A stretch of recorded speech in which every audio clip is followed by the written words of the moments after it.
लोंनो हायाबा मानो लोंनोसै हिनजाव जाथिनि मान सनमान जाग्रासोहाय बे बैथालिया नङाबा बेफोरबायदिखि जायो हिनजावनि जाथिया औ बे सासेनि थाखायनो जों हिनजाव जाथियासो बरना बरसि जानाङो थाथों बेबायदि बैथालि हिनजावा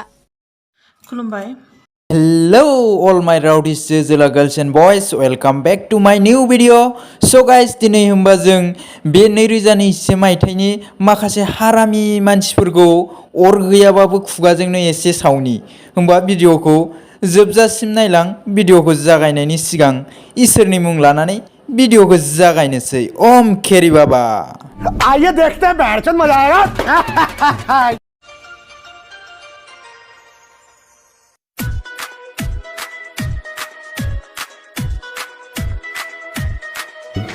दे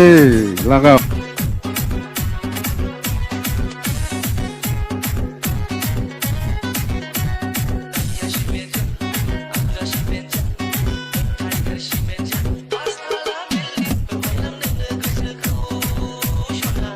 बे हेनसर बे मानि फाग्लि जानाय नाखौलाय सोर बोरियाव लानानै फैगो बोसोरखे मा बार हमनानै दैयाव हगारहैफिन नङाबा बिसोरो दानो लावजोबगोनसो दै मोनिनि माबायदि बाब्राबबाय थादों नुखादों दा बिगुरनि जेब्ला उन्दैयाव गाइखेर लोंनायखौ गारनानै बै इसिं खनायाव दोननाय माइब्रा बिदैखौ सेरखुमा सरखुमा लोंबा देरनानै बिदिनो आखल दिन्थियो बिगुरनि बे दालमिया सिमेन्ट मेथाइयाव नोङो उनाव मोसाबाय था सिगांथ' बै दख'नाखौ सिमेन्टजों लुथेना लाग्रो नोंनाथ' मान सनमान गैला एसे न'खरनिखौथ' सान बिगुर दुखु गोनां जिउहा रावबो लोगो गैया बेखौ आंदि मिथिबाय खैफोद गोनां जिउजों रावबो साफि फैया बेखौ आंदि मिथिबाय हाय बेहेनचर दासो समायदों सिगां हिरो देखायग्राया बिगुरनि जेब्ला हिनजावा फैया गाराखौनो थास' बिफांनि सिलाय बानायनानै साथाम साब्रै चुटिया लोगोफोरखौ लोगो लानानै खावना लायोबा बिदिनो मोनो दासो मोनदों दा बान्थाया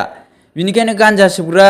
गियानि सुबुंफ्रा बुंदों सेन्देल आरो हिनजावखौ जेब्ला लानांगौ जेब्ला बियो फिट जायो नङाब्ला इयुनाव गोबां खस्थ' मोननो हागौ दाथ' नों माथ्र दख'नाल'सो सुनांदों साननै सानथाम नायबाव बिनि उनाव फिथिगुद ब्लाउस सुनाङाबा आंनि नामखौ सोलायनानै हो नों आरो बोसोरैखे दानि माखासे सेंग्राफोराथ' ओरैबायदि हारामि जाबाय बिगुरनि सब समाय बै गाबग्रा फेम्फाखौ दामनाय आरो माइकआव मालायफोरखौ मेथाइ खननायनिल' दान्दायावल' थायो समझ रहे हो ना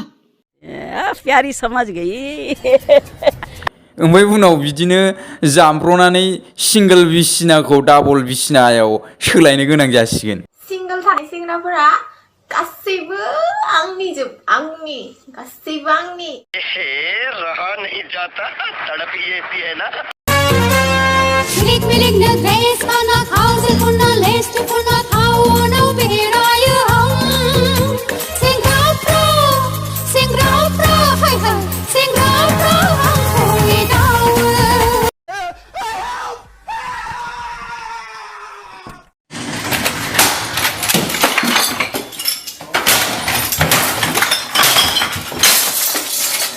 OMG वो चढ़ के कौन सा गार्डन का गांजा फूकता है वे वो चढ़ के हाथा इसको पूरा मूड खराब कर दिया बिगुर नोंखौ लोगो मोननांगौबा सिगां नोंखौ गस्ला लंपेन्ट गानहोगोरगोन बिनि उनाव ओरैबायदि जायगायाव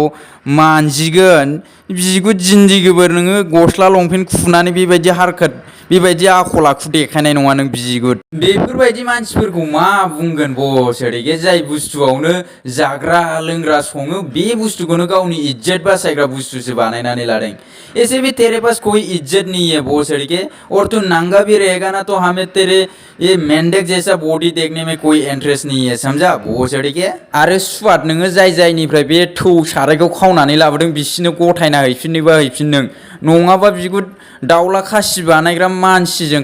खासि बानायजागोन नों फार्स्ट टाइम इन हिस्ट्री मानसिखौ खासि खालामनायनि लाइभ भिडिअखौबो इउटुबाव हगारगोन फेसबुकाव हगारगोन इन्स्टाग्रामाव लाइभ होगोन बोसोरैखे मिन्थिबाय